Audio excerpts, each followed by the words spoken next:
Like so many of you at home, our viewer Tammy suffered flood damage to her home recently, and now she's very concerned about black mold. And she wants to just make sure that her home stays safe for her and her family. We're going to talk to the doc about how you can make sure that your home is safe. Right. So mold is ubiquitous, meaning that it's everywhere and we're constantly breathing it in. However, when you've got a moisture event, like a flood, like a leak in your house, they are drawn to it like candy because that's what they feed off of. So when you have a high level of mold, there's the opportunity for mycotoxins to be formed and released. So number one, mold is a physical irritant when it's at high levels. So it can cause the allergenic-like reaction, sneezing, coughing, central nervous effects, dizziness, but the mycotoxin can cause much worse effects. So in order to do that, once you start to see mold, visible mold, you need to get professional help.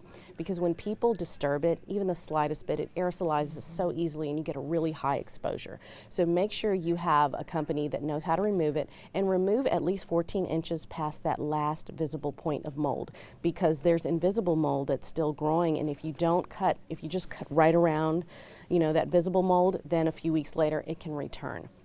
And then in this weather, don't add any other scents, especially like plug-ins or sprays or candles that also release other volatile chemicals. So you're getting a combination of those natural toxins from the mold and then the unnatural toxic chemicals from your scents. I see people doing that, trying to make their homes smell better. You definitely want to avoid that. So anybody who suffered water in their home, they need to come out, have somebody come look in a few weeks just to make sure. Absolutely. Even though they had all the carpets ripped out immediately, it can still cause a big problem in those walls. The reason is because the wall board is like candy. It's a perfect substrate for mold. I talked about the water being like candy, but that wall board they absolutely love and they thrive on the wall board. So even though you rip that out immediately, it can travel up the walls and you don't see it right away. So then you've got that delayed effect, and mold affects different people differently. I mean, you may not be affected, but your husband could be severely affected, or one of your kids or both of your kids. So you just have to treat it as though it is something that's going to harm the entire family,